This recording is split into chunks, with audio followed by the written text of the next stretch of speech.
রেস্টুরেন্টের স্বাদ ঘরে বসে পেতে চাইলে এই রেসিপিটি আপনার জন্য। আসসালামু আলাইকুম, ওয়েলকাম টু কালারফুল লাইফ। আজ আমি আপনাদের সাথে শেয়ার করছি চাইনিজ চিকেন ভেজিটেবল। যারা কিনা চাইনিজ আইটেম পছন্দ করেন তাদের জন্য এই রেসিপিটি খুব সহজ হতে চলেছে, কারণ আমি মাত্র 3টি সবজি দিয়ে খুব সহজভাবে এই চাইনিজ চিকেন ভেজিটেবলটি বানিয়ে দেখাবো আপনাদের সাথে। তো আশা করছি আপনাদের ভালো লাগবে। তো চিকেন ভেজিটেবল বানাতে আমাদের লাগছে হাড় ছাড়া মুরগির মাংস নিয়েছি, পরিমাণ মতো লবণ দিলাম, হাফ চামচ পরিমাণ গোলমরিচের গুঁড়ো, হাফ চামচ করে আদা রসুন বাটা দিয়ে এটাকে আমি সুন্দরভাবে মাখিয়ে একটা সাইডে রেখে দেবো। হাতে সময় থাকলে 10-20 মিনিটের জন্য রাখতে পারেন, আর না থাকলে সমস্যা নাই।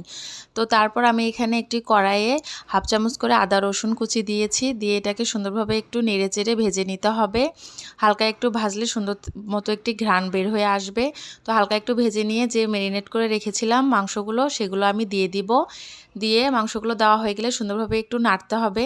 খুব সহজভাবে আমি রেসিপিটি দেখাবো, এতেই খুব দুর্দান্ত লাগবে চাইনিজ ভেজিটেবল খেতে। তো আমি এখানে কিন্তু আর কোনো সস বা গোলমরিচের গুঁড়ো এগুলো ব্যবহার করব না। তো আমি এখানে যে মাংসেই গোলমরিচের গুঁড়ো ব্যবহার করেছি, এবং আমি এটাকে একটু ভেজে নিয়ে এখন আমি সবজিগুলো দিয়ে দিব। তো আমি মাত্র এখানে 3টি সবজি ব্যবহার করেছি। এখানে আমি গাজর, পেঁপে এবং ক্যাপসিকাম ব্যবহার করেছি।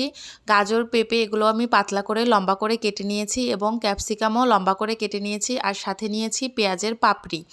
তো বুঝতেই পারছেন পেঁয়াজগুলো মাঝখান দিয়ে কেটে পাপড়িগুলো বের করে নিতে হবে। তো এভাবে একটু 2-3 মিনিটের মতো হালকা নেড়ে, কারণ যেহেতু এটা চাইনিজ আইটেম, তো চাইনিজ আইটেম কিন্তু একদম সিদ্ধ করে নেওয়া যাবে না, একটু ক্রাঞ্চি ভাব থাকবে, সিদ্ধ হবে কিন্তু একটু কসকসে ভাব থাকবে। দাঁতের নিচে পড়লে যেন একটু কসকসে ভাব থাকে, শক্ত ভাব থাকে, এরকম অবস্থায় নামাতে হবে। তো আমি এখানে কিছু মরিচ ফালি দিয়ে দিলাম। তারপর আমি এখানে পানি অ্যাড করে দিব। আমি এখানে 3 বাটি পরিমাণ পানি অ্যাড করে দিচ্ছি। খুব সহজভাবে রেসিপিটি দেখাচ্ছি, যার কারণে আমি সবজিগুলো একে একে ব্যবহার করিনি। আমি একবারেই সবজি ব্যবহার করছি এখানে, একদম একবারেই সবজি দিয়ে তারপরে এখানে একটু নেড়েচেড়ে আমি এখানে পানি দিয়ে দিচ্ছি। পানি দেওয়া হয়ে গেলে এখানে একটু স্বাদমতো লবণ দিতে হবে। আমি এখানে সয়া সস ব্যবহার করছি না, আপনারা চাইলে 1 চামচ পরিমাণ এখানে সয়া সস দিতে পারেন। সয়া সস দিলে তখন সাদা লবণটা কম দিতে হবে, কারণ সয়া সসেও লবণ থাকে। তো এভাবে পানি দেওয়া হয়ে গেলে আমি স্বাদমতো লবণ দিয়ে এটাকে আমি ঢাকনা দিয়ে ঢাকবো না, এটাকে আমি জালে বসিয়ে জাল তো জ্বলছে, এটাকে এখন সুন্দরভাবে একটু ফুটিয়ে নিতে হবে। তো ফুটিয়ে নেওয়া হয়ে গেলে একটি বাটিতে পরিমাণ মতো একটু পানি নিয়ে 2 চামচ পরিমাণ আমি কর্নফ্লাওয়ার গুঁড়িয়ে রাখবো। তো সেটা আমি দেখাবো আপনাদেরকে। তো দেখতে পারলেন গাজরটা আমি ভেঙে দেখালাম, একটু এরকম শক্ত ভাব থাকবে। তো এরকম পর্যায়ে এই যে বাটিতে পানিতে আমি 2 চামচ পরিমাণ কর্নফ্লাওয়ার গুলিয়ে রেখেছি। তো সেটা আমি একবারেই দিয়ে দেবো না, 2 বারে দিয়ে দেবো। তো একবার দিয়ে একটু হালকা নেড়ে নিয়ে বাকিটুকু এখন দিয়ে সুন্দরভাবে নেড়ে নেব। নিয়ে 1-2 মিনিটের মতো জাল হতেই এটা সুন্দরভাবে ঘনভাব চলে আসবে। তো আপনারা সে সময়টা বুঝে নামিয়ে ফেলবেন, কতটুকু ঘন আপনারা রাখবেন।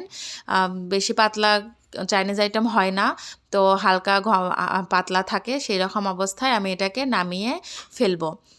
তো দেখতে পাচ্ছেন কনসিস্টেন্সিটা কীরকম এসেছে, একটু ভারী ভাব থাকবে।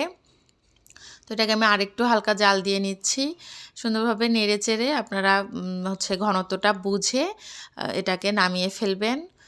দেখতে কিন্তু খুব সুন্দর হয়েছে মাশাআল্লাহ। তো আমি এখন নামিয়ে আপনাদেরকে পরিবেশন করে দেখাচ্ছি। দেখুন খুব সুন্দর হয়েছে, দেখতে যেমন হয়েছে খেতেও তেমন হয়েছে। আশা করছি আপনারা এই রেসিপিটি একবার হলেও বানিয়ে দেখবেন। রেসিপিটি ভালো লাগলে অবশ্যই লাইক, কমেন্ট, শেয়ার করবেন, এবং এরকম রেসিপি পেতে আমার পেজে অবশ্যই একটি ফলো দিয়ে রাখবেন। আজ এই পর্যন্তই। আসসালামু আলাইকুম, ভালো থাকবেন।